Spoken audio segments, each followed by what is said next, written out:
पहले जरा एक खबर आपको बताते चले, और खबर इसलिए बड़ी अहम है क्योंकि हम बड़े फैसले तो करते हैं, चाहे असेंबली के अंदर करें या असेंबली के बाद करें, लेकिन उसकी अमल दरामद कितनी होती है ये जानना बहुत ज़्यादा ज़रूरी है। और गुज़श्ता दिनों हमने सीएजी की रिपोर्ट के जरिए से बड़ी चीज़ों का खुलासा आपके सामने रखा था। वो दरअसल हमारा खुलासा नहीं था, वो बात सीएजी ने रखी थी और हमने सिर्फ उसको अल्फाज का जामा पहनाकर आपके सामने रख दिया था। लेकिन अब जो बात हम आपके सामने करने जा रहे हैं उससे सवाल माजी की हुकूमत पर भी है और मौजूदा निज़ाम पर भी है, क्योंकि मुझे याद है कि माजी की हुकूमतों के अंदर बहुत ज़्यादा तकरीर इस बात की हुई थी कि अब तालीम के शोबे में एक नई रूह फूंकी जाएगी, और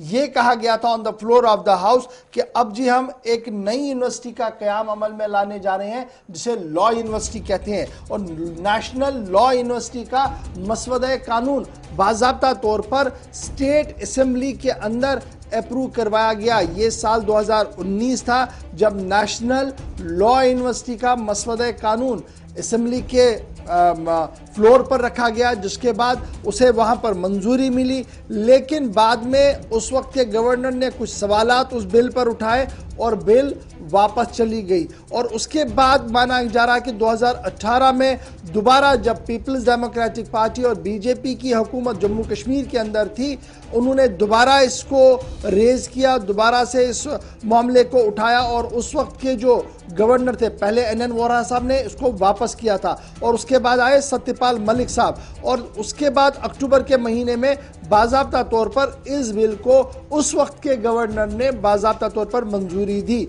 और जब रियासत दो हिस्सों में बटी, जब दो हिस्सों में तकसीम हुई, मुख्तलिफ कानून तरमीम हुए, उसमें ये कानून जो था, जो मसवदा कानून बापत national law university Jammu Kashmir के लिए बनाया गया था, इसे कंटिन्यू करने की बात कही गई और कहा गया कि ये जनाब होना चाहिए था। बाइफर्केशन की बात भी मैं कह रहा हूँ, लेकिन इसमें एक अमेंडमेंट कर दी गई। चीफ मिनिस्टर का जो इसमें चांसलर या वाइस चांसलर का ओहदा था उसको हटाकर ये कह दिया गया कि जो चीफ जस्टिस ऑफ इंडिया, जो चीफ जस्टिस होंगे हाई कोर्ट के, उन्हें ये काम सौंपा जाएगा और वही इसके प्रो चांसलर या चांसलर की हैसियत से रह सकते। और मिनिस्ट्री ऑफ होम अफेयर्स ने चीफ मिनिस्टर का वर्ड हटाकर चीफ जस्टिस लगा दिया, और सेक्शन 8 जो एक्ट का था उसमें यह कह दिया कि चीफ जस्टिस विल बी होंगे चांसलर, और ये सारी तब्दीलियां, कुछ माइनर तब्दीलियों के साथ इस कानून को लाया। अब आप देख सकते हैं कि बिल कब आया था, 18 में, 19 में मुकम्मल हुआ, 2019 में दोबारा इस मामले पर बातचीत भी हुई और मरकज़ ने भी क्लियरेंस दी। 2021 के मार्च के आखिरी दिन में जब हम आज हैं, तो आज भी इस नेशनल लॉ यूनिवर्सिटी का ख्वाब सिर्फ कागजात तक ही महदूद है, ग्राउंड पर ये कहीं पर भी आपको नजर नहीं आएगी। और इसके पीछे की जो बड़ी वजह मानी जा रही है वो सिविल सेक्रेटरीट से लेकर जो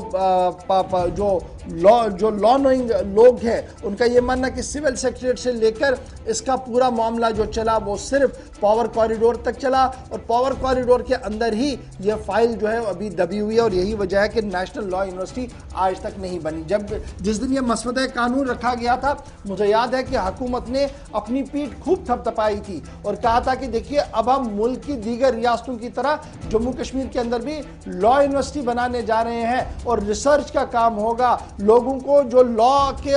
साथ शौकीन लोग हैं, जो पढ़ना चाहते हैं, रिसर्च करना चाहते हैं, उनके लिए हमने दरवाज़ा खोल दिया है। लेकिन दरवाज़ा खुलता तब जब ज़मीन पर फाउंडेशन होती, जब ज़मीन पर कुछ होता। यहाँ ज़मीन पर न तो तब कुछ था, और आज जब हम 30 मार्च को आपके सामने बात रख रहे हैं, न अभी तक भी इस बड़े फैसले पर ज़मीनी सूरत हाल में कोई बात कही गई है, और ना ही सरकार के पास इतना वक्त है वो ये बताते कि क्या लॉ यूनिवर्सिटी बनेगी भी कभी या नहीं।